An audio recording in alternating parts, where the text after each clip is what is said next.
The final whistle has just gone at Suncorp Stadium in Brisbane, and spoiler alert, press pause now if you don't want to know the result. The Lions take it by 27 points to 19. Hello amateurs, welcome back to the channel. I'm going to be here with you throughout the Lions series and beyond, so hit subscribe to follow along. As I said, the final whistle's just gone, so these are my full-time thoughts. Just quickly off the top of my head, we'll be doing a full match report later with Alco, where we're going to even more detail. First question, do you trust Andy Farrell now? There's a lot of doubters out there about the selection and several selections, and I think it's fair to say that every single one of them paid off. Every single one of those dubious selections had outstanding games today, and we'll get into that as we go through. The pre-game, I thought the nerves on most people's faces. Like, it looked tense, it looked edgy, and of course that's exactly the way it should be. But I loved Bundy Aki in the changing room with a big smile on his face, just raising energy. I think there's a place for everything in a rugby changing room, and I love to see players smiling in there as well. Game got underway and it was a strong start by the Lions. It actually kind of epitomised everything that happened, certainly in the first 50 minutes, when there was a big hit by Tom Curry early doors. Ty Burn won a penalty, Finn Russell kicked an easy 3 points, and the Lions were straight into this game. It also showed what the Wallabies were going to try and be all about as well, because they were moving the ball from within their own half, playing probably more phases than they should have done in their own territory and getting themselves into trouble. However, I do think that the multi-phase approach is really the Wallabies, well, certainly it has to be a big part of how they go about this series, because they have shown throughout this game that once they get things right, once they get those little passes right, they found some edges in the Lions' defence. So I think, although it cost them 3 points early in this game, I think they have to persevere with that throughout the series. Yeah. So, early doors, the Australians were playing and the Lions were really prioritising territory. This is a classic kind of test match performance and tactical ideas from the Lions, I would say, in this game.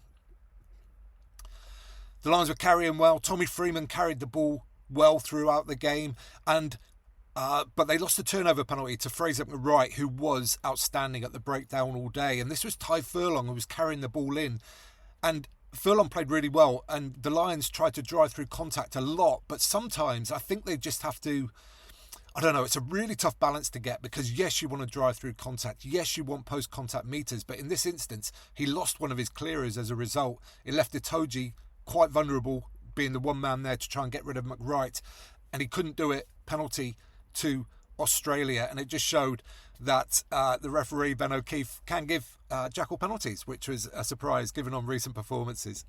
But the Lions looked slick. They looked really slick in attack. There were some beautiful bits of play, and also just the detail looked different to what we've seen so far on tour. From the line-out plays to the shapes they're running in attack, everything was just slightly different.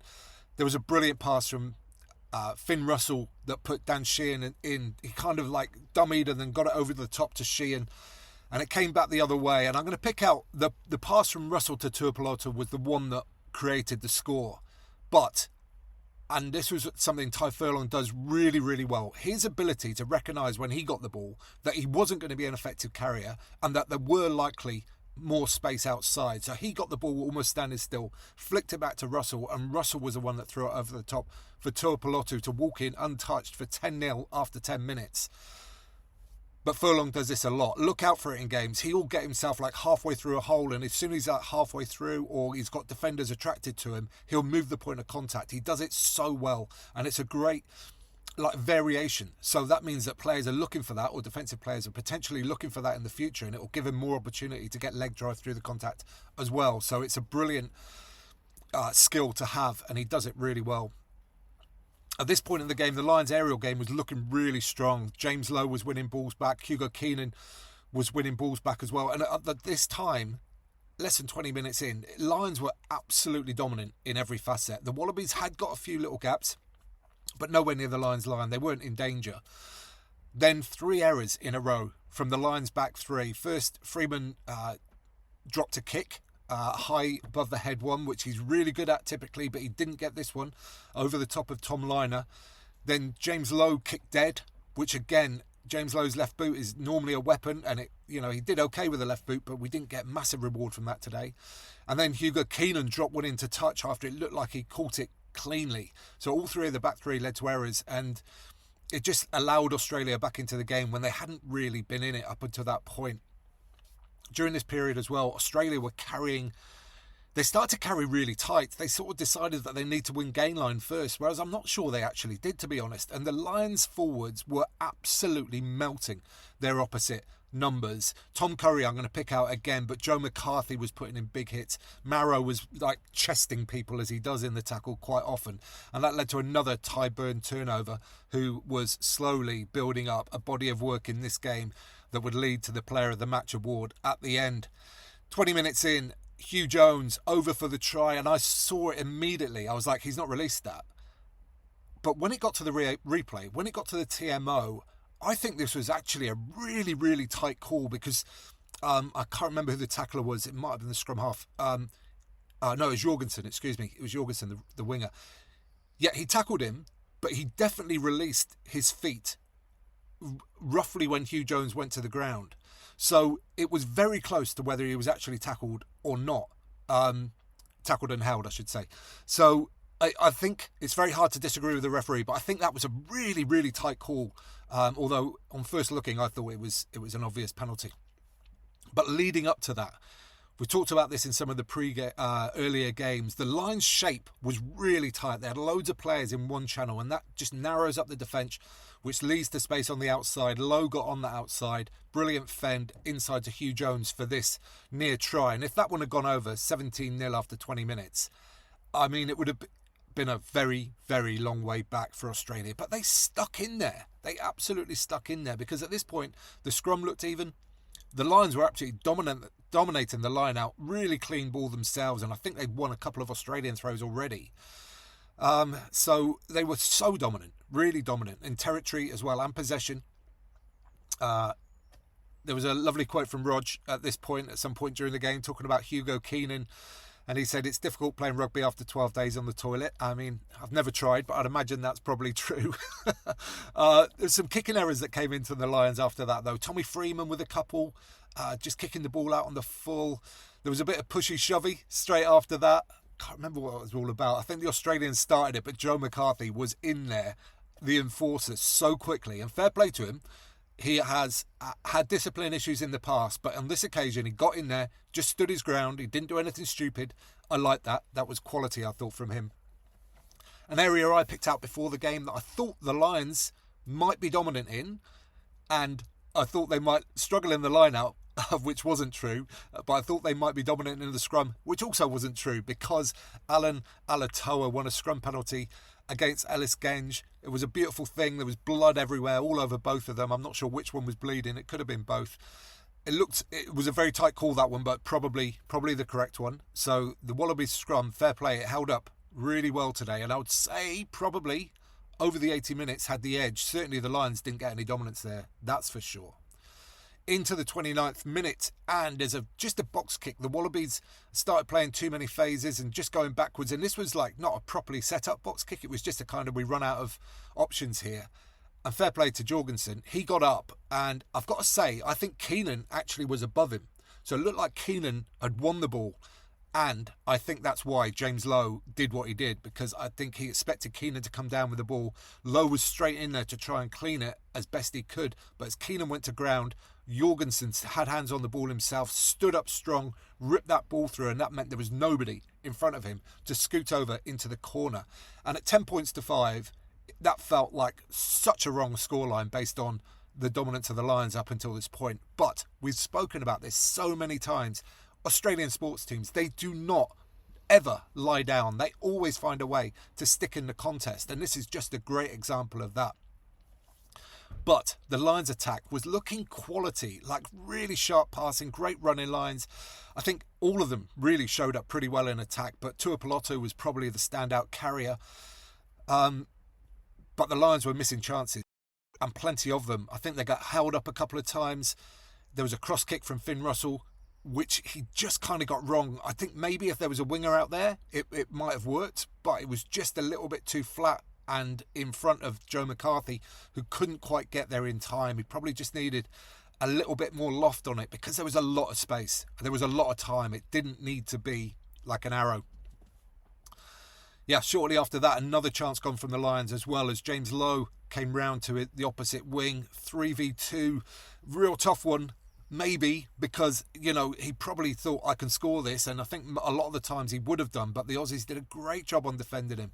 He could have got it, I think it was to Freeman directly outside and Keenan wide as well. I think maybe giving the ball to Freeman early might have been the call, but the Aussies did a really good job of just jockeying him and making that decision more difficult than it necessarily was. Itoje held up shortly afterwards, but the Lions got a penalty. They'd kicked to the corner previously, and this time they tapped and went, and it was 3 carries from Sheehan, from Genge, and then Tom Curry, capping a fine first half performance to put the Lions at 17-5 ahead.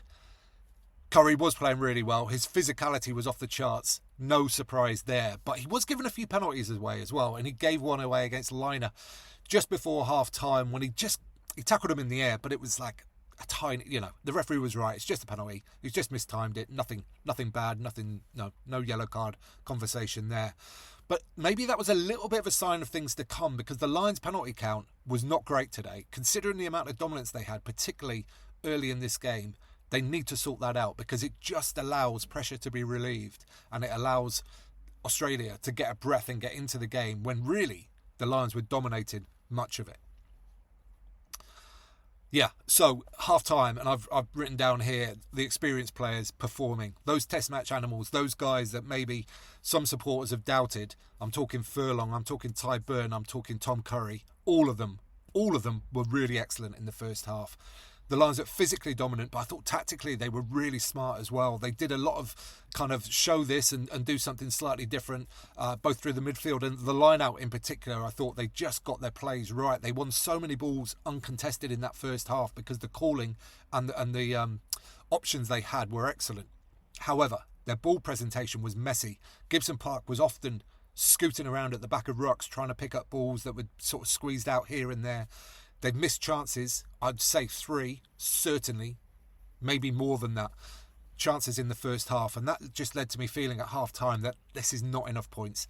Not enough points for the dominance that they had. However, the second half kicked off and Tom Curry continued with some incredible involvements. The Australians threw over the top of a line-out. Curry read it, caught it one-handed. A couple of phases later, it's then Curry who's on the outside of a Hugh Jones beautiful overs line to put Dan Sheehan over in the corner right at the start of the second half. That was 24-5 with the touchline conversion, and honestly it just kind of felt like that's the game done.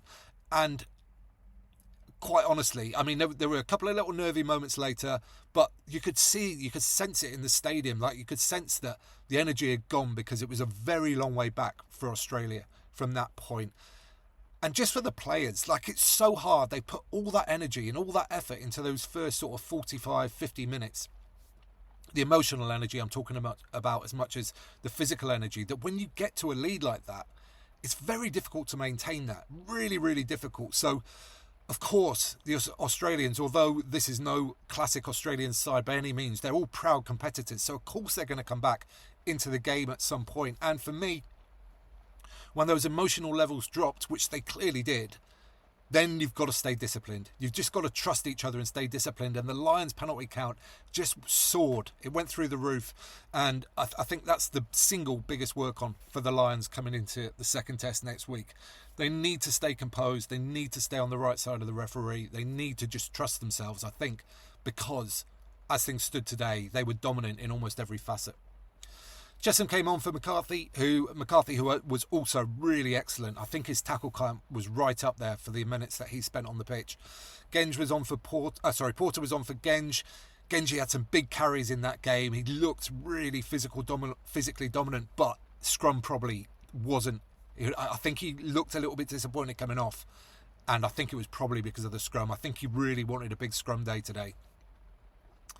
There was a lovely moment from Tom Curry, and I'm talking about him a lot because when you make those many physical impacts, it shows up. Like, you notice it. And there was a brilliant one. I think it was Champion de Crespigny took a ball to create a static ruck inside his own 22 so they could box kick out. And Tom Curry came from like 3 defenders wide and was like, I'm not letting you just do that. So many players, so many defensive players are so passive in that situation.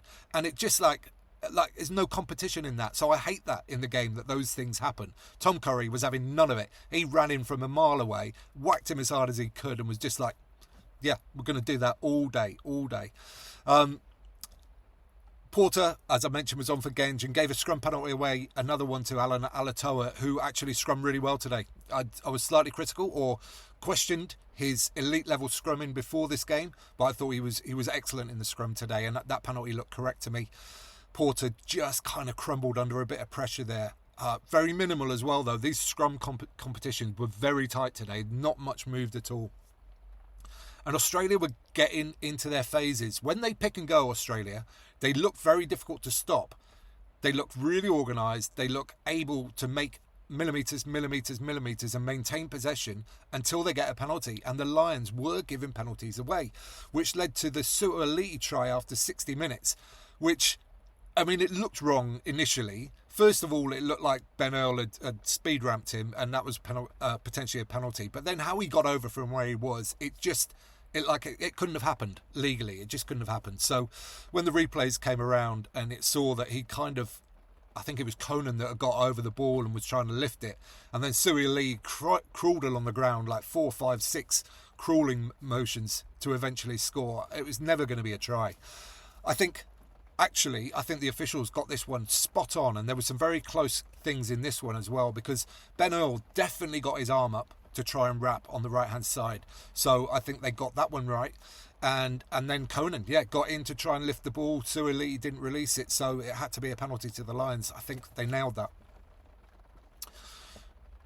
A big strength of the Lions up to this point was the line-out, but it just stuttered after the subs came on. I think there was a missed call. I think Kelleher got a call wrong for one of them, and then there was it was either an overthrow or an underjump, one of those two, but it went over the back of the Lions line out when they had good possession, and it just meant that the Wallabies were continually in this game. It meant that they stayed in territory. It means they got a lot of possession in the Lions half, and they actually, when they tighten things up, they either need to tighten it up or go a little bit wider. This kind of half and half in the middle, where they're trying to one out forward runners, is not really working. They need to be super tight or play a little bit wider, I think, to damage the Lions' defence.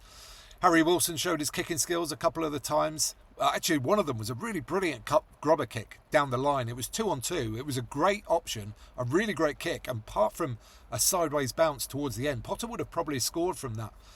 Marcus Smith came on for Finn Russell around the 67th minute, and immediately the Wallabies scored, and my nervous energy went through the roof, because I was just like, look, they're back within 12 points now, another score quickly, and there's going to be nerves everywhere.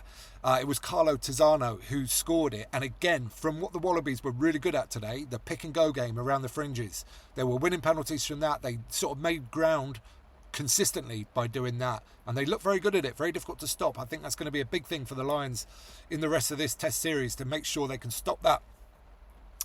So 12-24, and the Lions actually started getting a few phases in Australia territory for the first time in the second half, pretty much, and Tommy Freeman tried to force an offload when it was never really on. Like, it was it was a real high percentage play, and I just thought at that point, Australia have just scored. All the Lions need to do is maintain territory and ideally possession as well. But they just gave the Aussies an opportunity to get back into the game.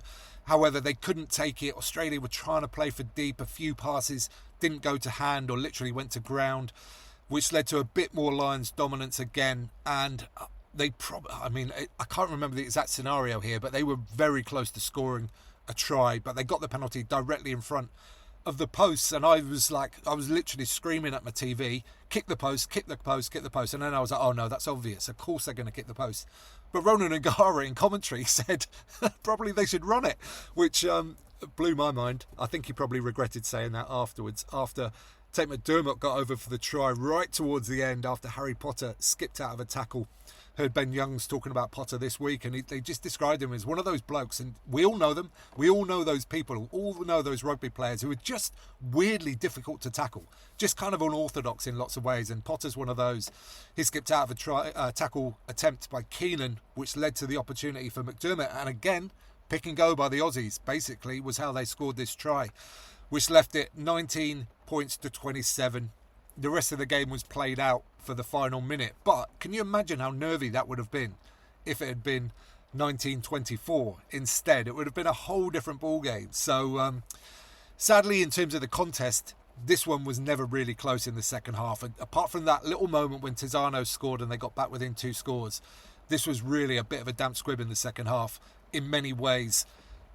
I want to see really competitive games, and I think the next test might well be a step up in terms of competitiveness. I think a lot of those big wallabies are going to be back in contention to play, and I think if they can get a power game going along with their pick and go game, they've got a chance, because they weren't too far away from this on the scoreboard. I think in terms of gameplay, they were miles off, really, particularly when it really mattered, which was towards the start of the game. As I mentioned earlier, Ty Byrne got player of the match, but I thought Tom Curry was absolutely wonderful for the vast majority of the time that he was on the pitch. Ty Furlong also went well. Dan Sheehan, just absolute quality.